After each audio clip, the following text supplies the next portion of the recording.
Saudara Roy Suryo bilang berkas skripsi termasuk ijazah Jokowi yang digunakan saat mendaftar sebagai calon kepala daerah tidak ditemukan di KPU Solo dan juga Jakarta. Lalu seberapa penting keberadaan berkas skripsi dan ijazah Jokowi dalam kasus dugaan ijazah palsu? Apakah benar data salinannya pun juga tidak ditemukan? Kita akan bahas bersama sejumlah narasumber saya yang sudah hadir ke Studio Orange Kompas TV. Sudah ada Bung Rifai Kusumanegara yang selaku kuasa hukum Joko Widodo, kemudian ada Bung Ahmad Kozinudin yang merupakan kuasa hukum Roy Suryo CS. Selamat pagi Bapak-bapak, Assalamualaikum. Pagi Mbak Desti. Waalaikumsalam. Kemudian juga ada melalui sambungan daring bergabung bersama kita ada Prof. Hipnu Nugroho yang merupakan pakar hukum pidana Universitas Jenderal Sudirman. Selamat pagi, Assalamualaikum Prof. Hipnu. Waalaikumsalam, selamat pagi Mas Rifai, Mas Kusidin. Prof. Enjang pagi. Nah, ini kita masih membahas yang tampaknya masih menjadi sorotan publik ini ya, setelah kemarin kita tahu ada pernyataan resmi dari Rektor UGM begitu ya, Bung Kozinudin dan juga Bung Rifai, yang menyatakan bahwa memang betul Pak Jokowi ini memang skripsi lulus, bahkan ujian skripsinya terlaksana pada 23 Oktober 1985. Nah, pendapatnya dari kubu Roy Suryo CS ini seperti apa? Baik, bismillahirrahmanirrahim. Sebelum kami memberikan statement terkait respon atas video tersebut, ada baiknya ya kita coba lihat respon publik terhadap dua video yang diunggah di kanal YouTube resmi UGM itu seperti apa. Tadi saya sudah lihat hingga hari ini 3 hari yang lalu diunggah untuk UGM menjawab ijazah Joko Widodo itu ada 335.000 ditonton, ada 6,6 ribu like dan 19.000 komentar. Yang menarik adalah komentar teratas itu ada statement begini. Terima kasih UGM, makin yakin kalau memang palsu. Kemudian yang kedua ada pernyataan Rektor UGM terkait ijazah Joko Widodo sudah 147.000 ditonton 3 hari yang lalu juga. Ada 2,3 ribu like dan 6,1 ribu komentar. Yang menarik ada statementnya adalah cuma narasi, buktikan dong atau gugat saja RRT kalau berani. Dan kalau kita telusuri mayoritas komentarnya itu negatif ya. Biasa dikatakan 80-90%. Dan kami ingin mengutip statement dari Prof. Wening dalam video tersebut yang dijadikan rujukan dalam pernyataan resmi dari Prof. Ova. Ya, ini ketika ditanya apa sih yang paling simpel ya untuk membuktikan seorang itu lulus dari sebuah kampus, yang bersangkutan menunjukkan ijazahnya. Itu tegas.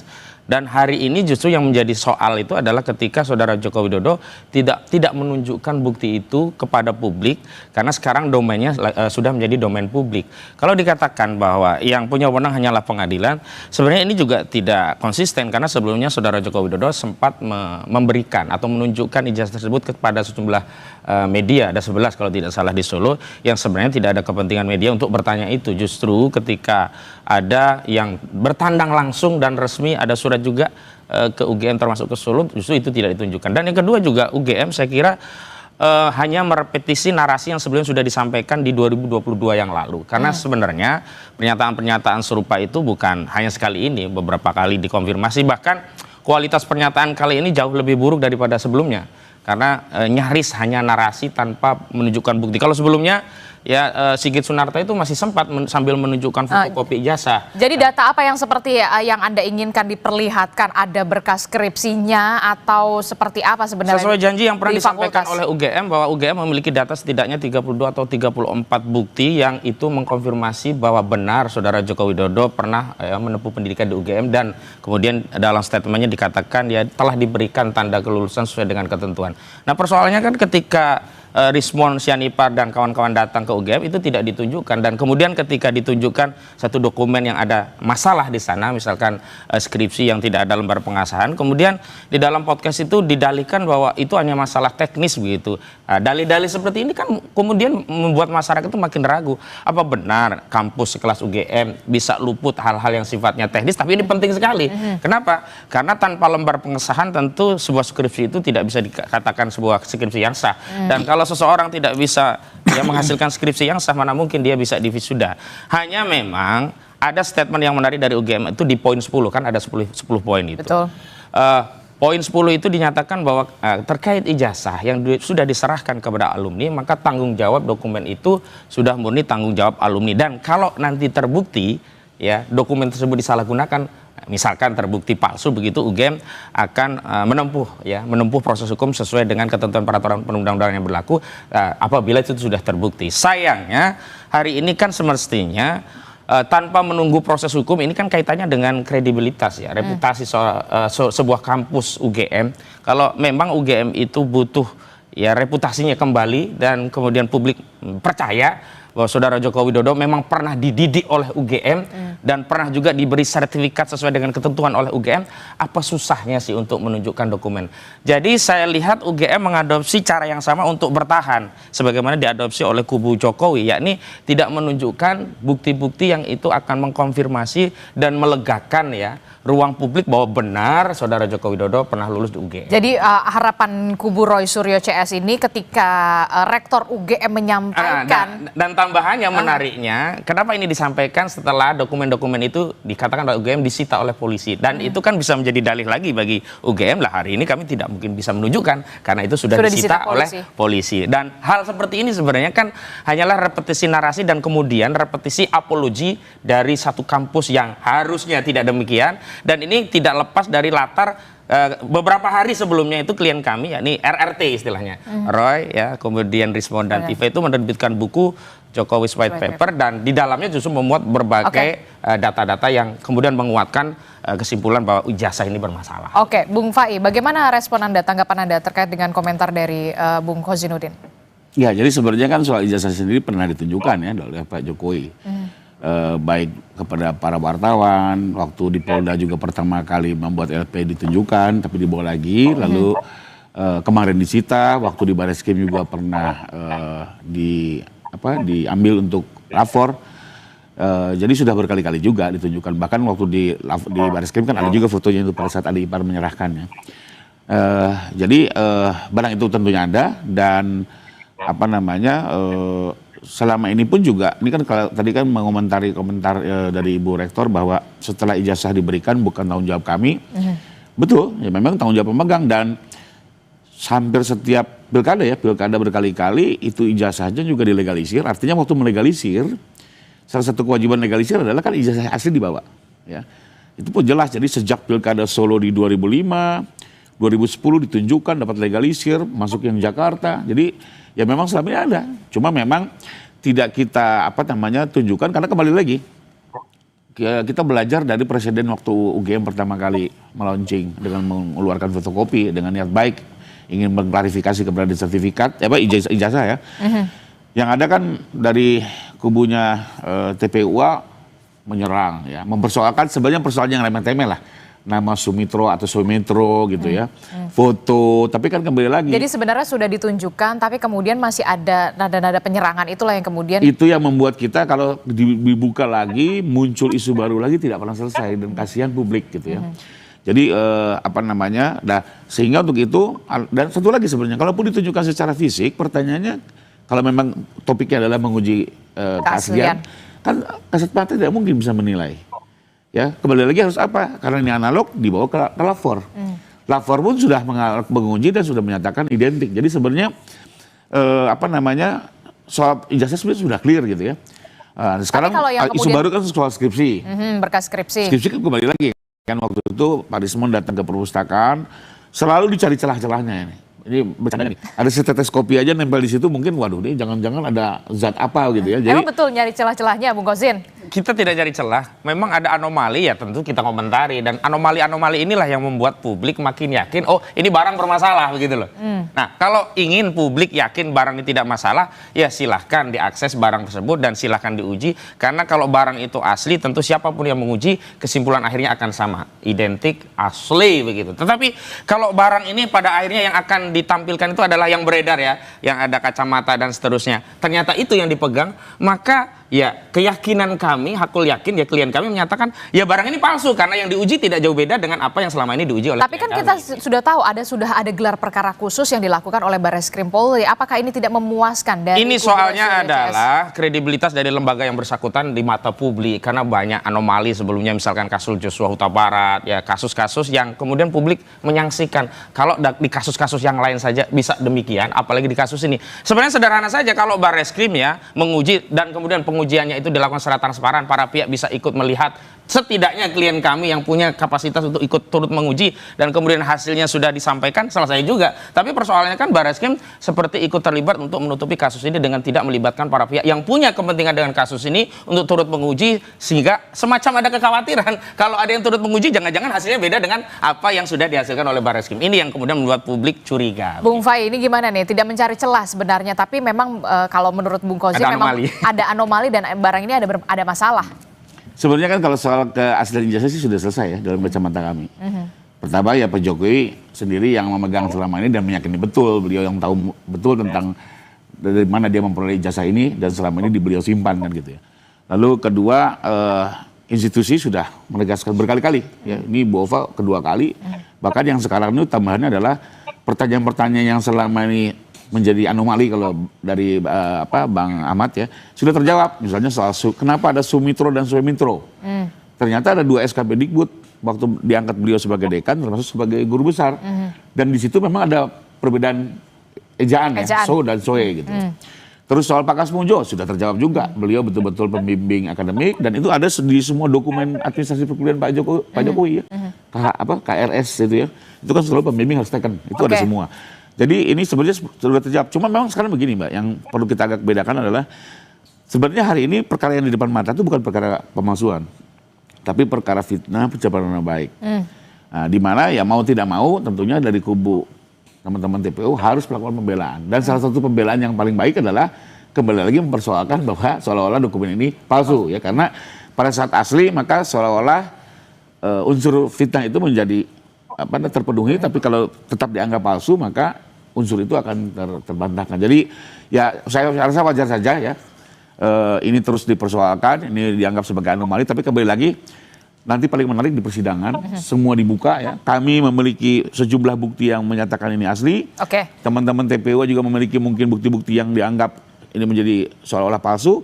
Nanti silakan hakim yang akan memutuskan dari 2 bukti-bukti yang ada. Termasuk masyarakat juga bisa mengikuti dalam persidangan. Karena memang ini jadi sorotan publik begitu ya. Pasti masyarakat juga masih terus mengawal dan juga mengawasi kasus ini. Saya ke Prof Hipnu dulu. Prof Hipnu, Anda juga kan sebagai akademisi begitu ya di Universitas Jenderal Sudirman begitu ya. Saya ingin meminta respon dulu dari Anda sebagai akademisi, Prof Hipnu. Apa yang sudah dilakukan oleh Rektor UGM dengan adanya video pernyataan tersebut? Bagaimana respon Anda? Apakah ini sudah semakin dalam tanda kutip ya upaya kampus begitu ya untuk kemudian menjernihkan ini semua atau seperti apa kalau menurut Anda, Prof Hipnu?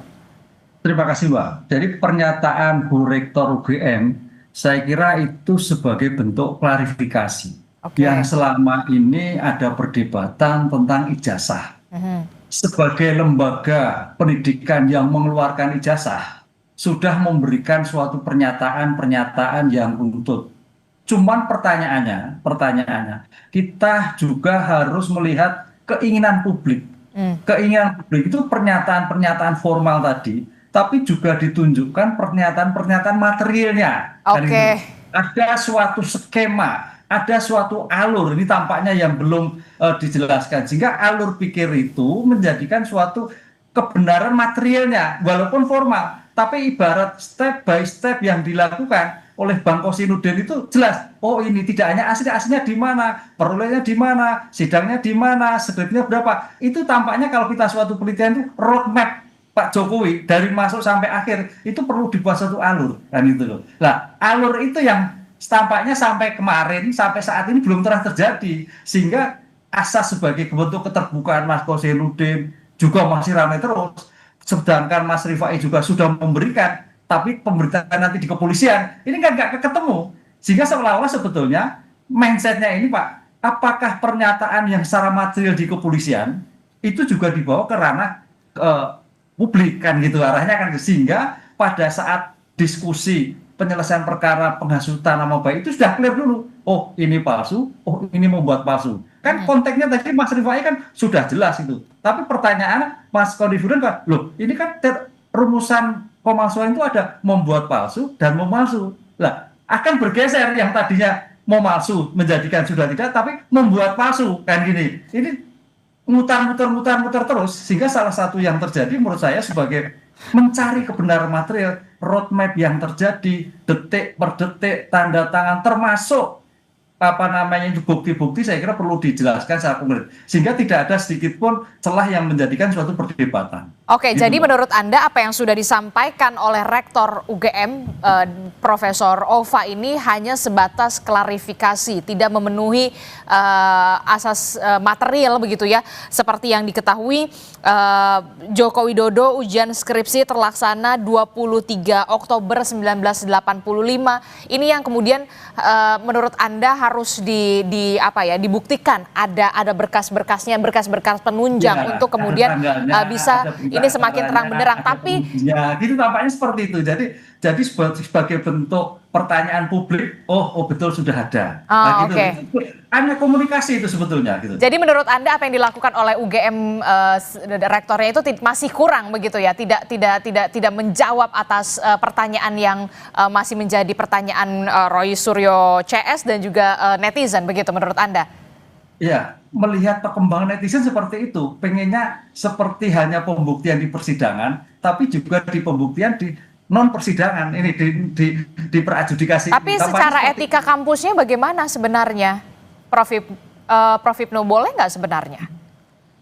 kalau dalam hal suatu proses klarifikasi, menurut saya boleh-boleh saja, karena itu kan hanya menjelaskan. Pertanyaan yang dirisaukan oleh masyarakat, kapan ujiannya? Siapa yang menguji? Tanda tangannya seperti apa? Perubahannya seperti apa? Kalau ada sudah clear itu sebetulnya. Nah, itu yang tampaknya kemarin masih normatif sekali gitu loh. Sehingga netizen bongkos netizen kalau dijelaskan sampai A sampai Z mungkin clear. Sekarang pertanyaannya mau ijazahnya aja belum clear kan gitu kan. Sekarang kan yang kejar kan bagaimana perolehan ijazah yang bersangkutan. Nah. Apakah memenuhi standar? Apakah ini yang terjadi kan seperti itu. Lah itu kewenangan UGM menjelaskan secara limitatif bagus itu. Tapi kalau dari Anda kan ya memang akademisi di kampus lah ya, hidup di kampus begitu. Nah, berkas skripsi sebenarnya pihak kampus itu sebenarnya megang nggak sih, nyimpen nggak sih berkas skripsi seharusnya? Ya, berkas skripsi yang kita nggak tahu tahun itu Mbak ya. Kalau tahun sekarang, itu yang diberikan adalah fakultas 1, kaprodi 1, pembimbing 1. Kalau 3 pembimbing ya 3 pembimbing. Kalau sekarang itu sudah zamannya Digital. sebagai bentuk bukan kertas ya, sekarang sudah CD sudah disampaikan sama mana? Ada 4 poin itu menerima fakultas, pembimbing, penguji diberikan semua. Sekarang lo ya, kan nggak tahu kalau dulu gitu. Oke. Jadi tapi begini, yang juga menarik adalah Rektor UGM Prof Ova ini menegaskan tidak bertanggung jawab atas fisik ijazah yang beredar begitu ya di media sosial, baik di media sosial dan juga memang yang sudah diserahkan kepada Jokowi atau alumni begitu. Bagaimana respon Anda terkait dengan pernyataan Rektor UGM itu? Ya betul. Jadi pertanggungjawaban lembaga pendidikan yang sudah menelurkan seorang mahasiswa kemudian lolos, bukti-bukti akuratnya sudah selesai. Sekarang pertanyaannya kan lembarnya ini, apakah ini dalam ada suatu perubahan, apakah ada suatu hilang mungkin suatu saat kan banyak juga ini, waduh ijazah saya hilang nih, mencari duplikatnya atau minta surat keterangan dari yang bersangkutan, bisa jadi. Tapi kalau memang tidak ada kekhawatiran terkait hilang, merubah, rusak, atau hanyut karena bencana alam, saya kira aman-aman saja. Ini yang terjadi karena pertanggungjawaban lembaga pendidikan adalah setelah selesai wisuda dan memberikan clear sudah selesai. Apakah itu ada perubahan, apakah itu ada hilang, itu sudah bukan pertanggungjawaban tapi sebagai pertanggungjawaban lanjutan. Ketika hilang akan diberikan salinan ataupun surat keterangan yang bersangkutan. Oke, saya ke Bung Fai. Kalau menurut Prof Hipnu begitu ya, memang seorang akademisi dan hidup di kampus begitu ya. Ini hanya klarifikasi, tidak menyentuh kepada material, tidak seharusnya menjawab pernyataan publik begitu netizen, kubu Roy Suryo CS ditunjukkan, termasuk juga berkas skripsi dan lain-lain sebagainya. Respon Anda?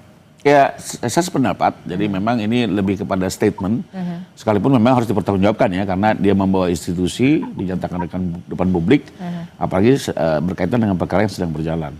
Kembali lagi, kenapa mungkin kemarin dari pihak UGM tidak menunjukkan semua detailnya? Karena kembali lagi belajar dari peristiwa 2022, ditunjukkan dokumen, tidak selesai malah menimbulkan isu-isu baru. Tapi saya sendiri kan ngikuti juga ya, sebelum proses ini terjadi saya lihat langsung. Ini blessing, Mbak. Jadi gini, Sebenarnya saya kasihan loh sama terutama Pak Sigit.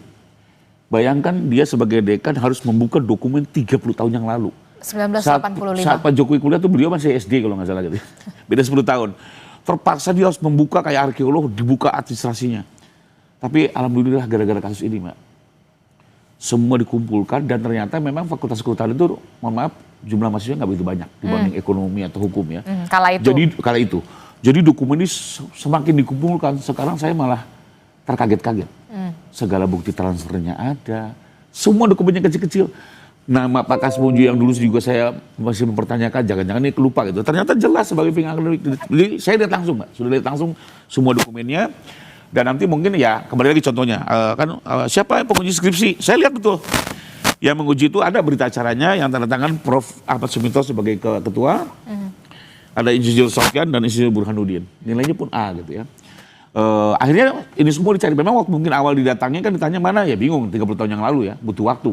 Tapi gara-gara persoalan dikumpulkan semua dan percaya deh itu semua sudah disita penyidik.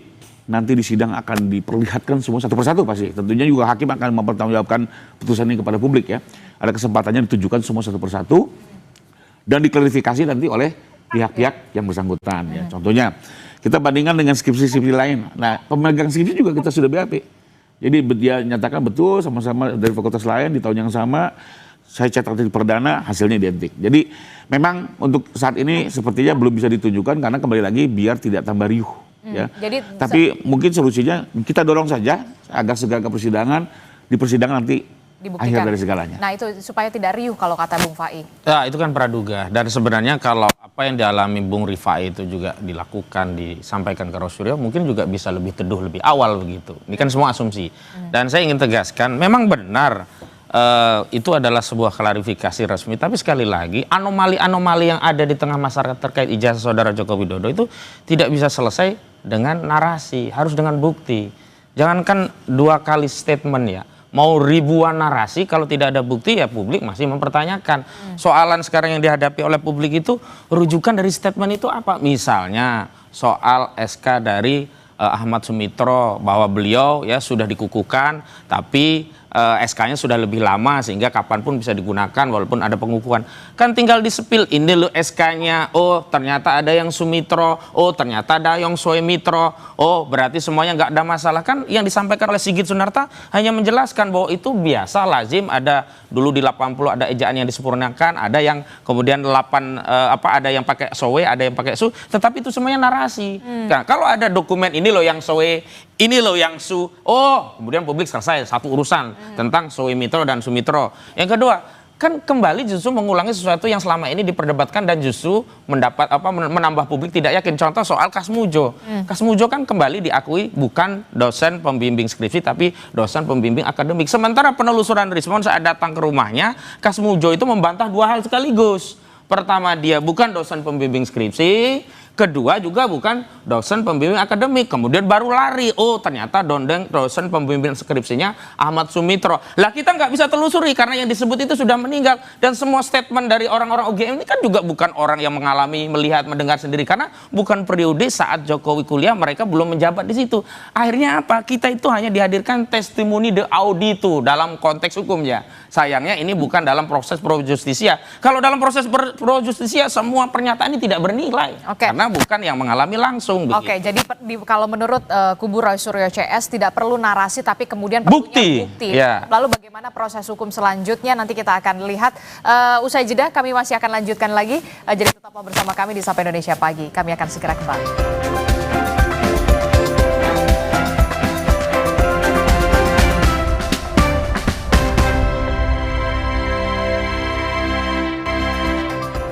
Terima kasih Anda masih bersama kami di Sapa Indonesia Pagi. Saudara, kita masih membahas soal bagaimana kasus tudingan ijazah Jokowi ini. Saudara, Roy Suryo CS melawan UGM yang kita tahu kemarin Rektor UGM sudah memberikan klarifikasinya begitu ya, berupa video.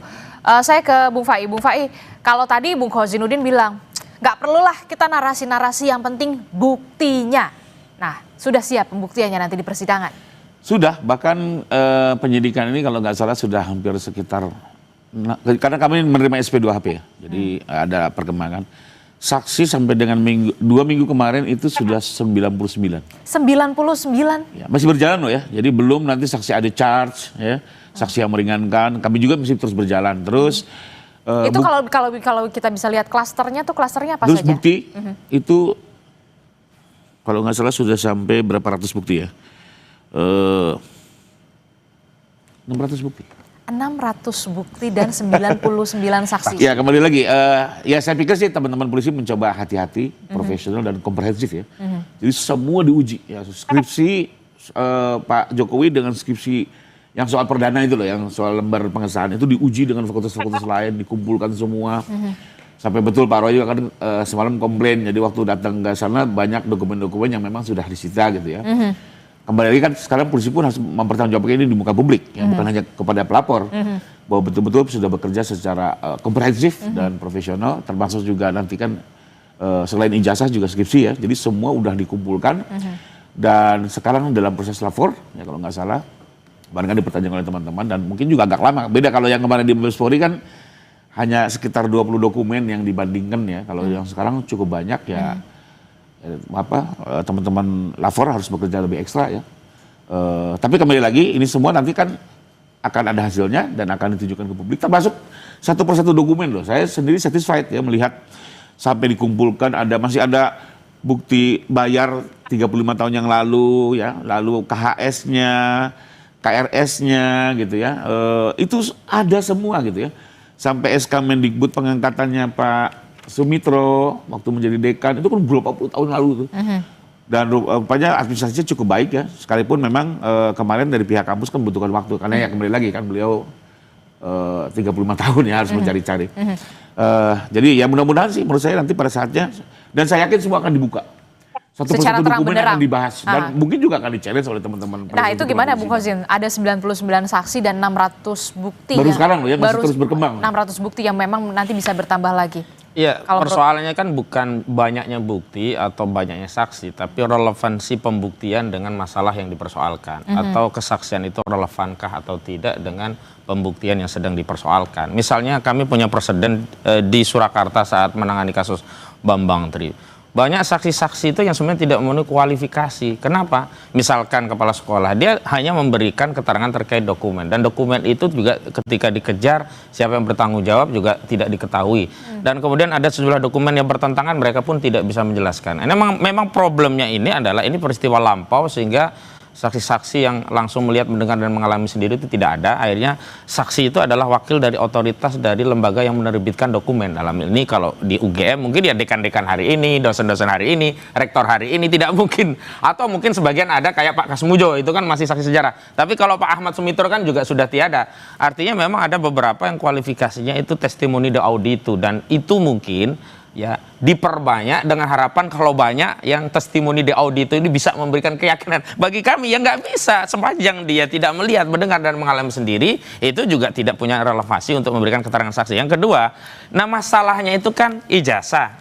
Kami pernah tanya, saudara-saudara ini meyakini ijazah saudara Jokowi asli. Pernah lihat nggak? Nah saat itu mereka hanya menggunakan logika bahwa kami nggak mungkin, nggak yakin. Kenapa? Ini kan sudah jadi presiden. Kalau nggak kan nggak mungkin bisa calon jadi presiden kan ijazahnya. Makanya juga sempat gitu. disinggung juga sama Bung Roy Suryo soal KPU Surakarta, ya. KPU Jakarta. Dan itu yang menyebabkan UGM tidak bisa lepas tanggung jawab terhadap ijazah yang dimiliki Jokowi. Kalau alumni secara umum bisa dikatakan itu tanggung jawab pemegangnya. Tapi khusus Jokowi, karena ijazah ini pernah digunakan untuk menduduki jabatan publik dan dalam prosesnya sesuai ketentuan 169 Undang-Undang Nomor 7 Tahun 2017 tentang Pemilu, syaratnya minimum SMA dan sederajat, dan situ ada bukti-bukti dokumen dari ijazah harus diverifikasi, dan otoritas penyelenggara pemilu dalam hal ini KPU pasti akan menanyakan kepada lembaga pendidikan tinggi yang menerbitkan. Berarti UGM ikut terlibat untuk melakukan verifikasi terhadap syarat-syarat pilpres, sehingga tidak benar juga kalau UGM kemudian buang badan, oh kalau sudah punya alumni sudah tanggung jawab pribadi. Sepanjang dokumen itu tidak pernah digunakan untuk jabatan publik dan sepanjang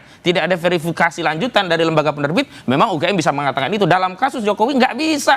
Dia pilpres pasti ke UGM, dia pilkada wali kota ke UGM, pilkada gubernur DKI ke UGM. Siapa yang kemudian memberikan pensahihan, legalisasi terhadap dokumen itu? Kan UGM. Begitu. Bagaimana Bu Fai? Ya memang saya sependapat, jadi ya, intinya tidak bisa langsung melepas begitu, karena bagaimanapun salah satu verifikasi kami kan adalah selalu terjadi proses legislasi di di setiap tahapan pemilu.